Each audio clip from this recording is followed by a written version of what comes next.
of the many themes of the show Legion is the conflict in choosing to believe in either stories of hope or stories of fear.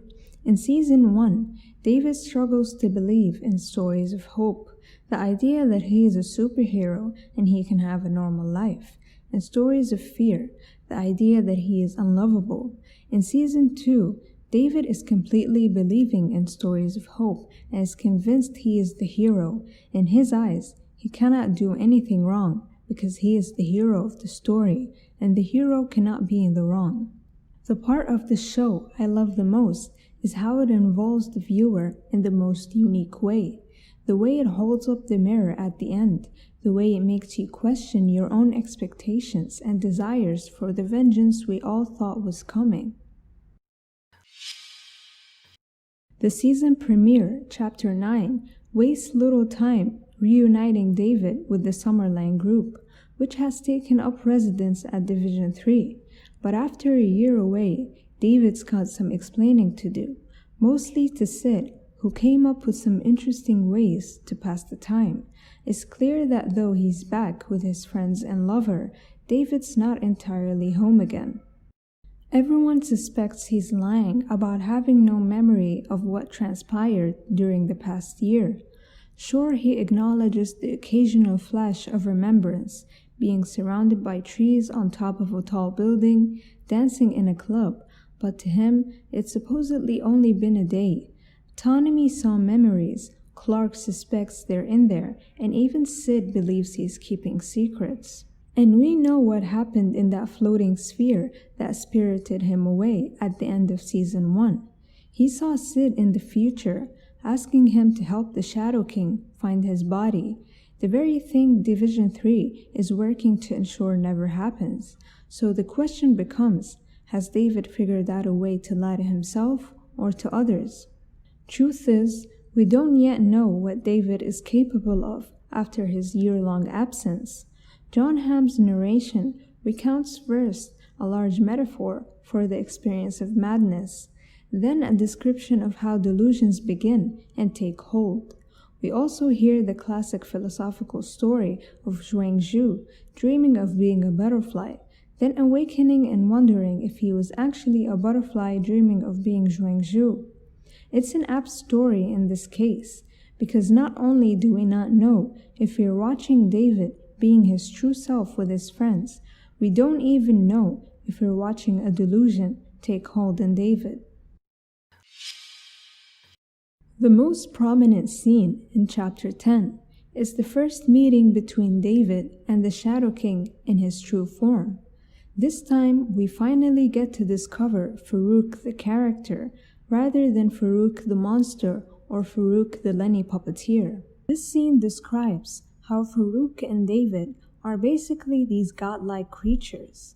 So the approach to this scene is to introduce Farouk and to show him as the godlike figure that he is, but also to show that David is powerful too, using the close profile shots as a tennis match almost, moving backwards and forwards between them as they're almost riffing off each other. Noah Hawley, the creator of this show, recounts this scene saying, "The only Shadow King that we've seen has been Aubrey Plaza, who has been a mask for the Shadow King, so he needed a good introduction, and we needed to realize that as far as he's concerned, he has this real relationship with David and has been with David since he was a baby. So there's this kind of intimacy to it that David is not expecting and rejects. He is a sort of elder statesman. He knows how to use his powers. He's a strategist. He doesn't feel like David is his equal, but he makes this sort of Darth Vader offer of take my hand and we'll rule the universe together." The villain is the hero of his own story. There is no villain in Farouk, at least from his perspective. He was running his own land, minding his own business, when David's father, a white man Amal slightly calls out, comes along and takes him out, making him a refugee. Chapter 12 is an hour-long exploration of the character of Sid. Sid's backstory is a sad one, culminating in that impulsive and tragic decision to take over her mother's body in order to get into the shower with a grown man and experience the physical sensation of sex. It's screwed up on a number of levels, and I'll let you guys be the judge on this one. She wants David to look into his pain, to toughen up and gain strength through his scars, physiological and otherwise. It's the first time we've seen some of the depths of this unusual character. Her dislike of being touched was present since birth, and as she grows up, wearing red gloves or black armbands, her life became a process of pushing through the pain, of embracing it until it no longer had any power over her. And it's important to remember she's staging all of this for David's benefit. This is a one-woman show by Sydney Barrett, all of it intended to teach one lesson: forget love, it's time to focus on pain. The other big realization here was learning Lenny has a whole identity, frustrated and trying to escape the Shadow King's control. That whole "we're trapped" line from the premiere wasn't just some odd line. Lenny's situation is awfully dark and gets even darker. She's desperate to return to some kind of life, if Farouk will let her. Does she have her own jumbled assortment of uncertain memories and history with David, or is she just the clockwork's patient whose persona Farouk stole to play whispering angel to David? The show continues to play coy with these questions. Lenny asks Farouk to reward her with a body, and Farouk considers. Later on the show, Lenny is given a new body. It was really interesting because at the time, both Lenny, David, and the audience thought that this was all a part of Farouk's master plan. Why else would Farouk give Lenny the body of David's sister? However, it turns out that that wasn't the case. It became clear to me that Farouk simply thought that this is what David wanted. When David confronted Farouk at the dinner table, growling and issuing death threats, Farouk calmly insists that he was merely fulfilling David's wishes when he killed Amy Haller, whereas David sees a clear distinction between thoughts and action. Amal Farouk takes those feelings and emotions literally. For someone who turns ideas into reality, the line between the two has ceased to exist.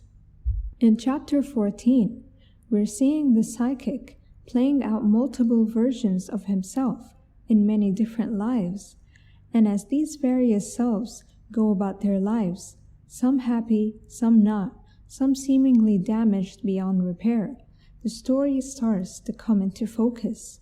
Try as he might, David Haller couldn't make Amy and himself all right. There are plenty of ways to alter reality, but his sister was clear. This is the world, and unless he wants to give in to the evil of Farouk, remaking things as he sees fit, then this is how things are. He returns to this world, not because the alternatives are all worse, but because this is the world in which Amy lived. To abandon it, it would be on some level to abandon her. Spiraling through all the Davids there might be, there's only one who feels this exact loss, this exact tragedy, and this exact way. We suffer loss and we grieve, superheroes included. Amal Farouk isn't just needed to save the world from some random threat. As it turns out, he's saving it from David. Future Sid doesn't tell us why or how, or the path that leads David on a course to eventually threaten all of human life.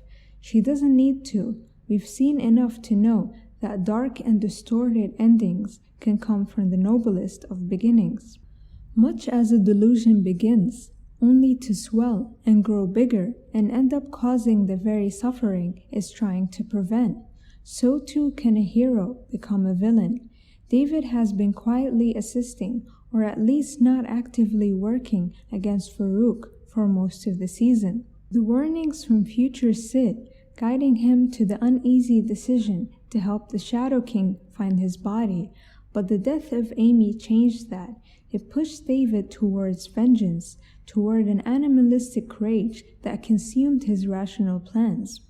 We see now the raw power he has when he stops the anti-Fukuyama delusion spread. He teleports around, transmogrifies guns into mops, and picks insanity from people's mind to crush them. In fact, it seems the only reason all these attacks have even a chance to happen is because David is distracted during them. In the future, once he's back, they don't stand a chance. The Shadow King is deliberately trying to lead David into becoming the villain that future Sid is trying to stop as part of some long con.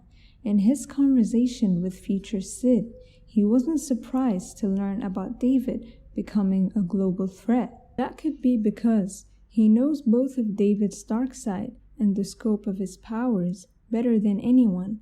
Or maybe his plan is to cause David to turn bad, so that everybody comes up with the same "give the Shadow King his body so he can stop David" idea. I think that the Shadow King is a master manipulator, and his plans to control people are so complex to the point that we're probably never gonna understand what his end goal is. Chapter 17 provides much overdue insight into Melanie Baird's actions over the course of the season. In the past episode, it was revealed that she was under the spell of the Shadow King, but we didn't know how or why. All we knew of Melanie is that she's been spending her time lounging on the floor of her room, inhaling massive amounts of vapor and getting high while pontificating about the nature of men and the women who love them.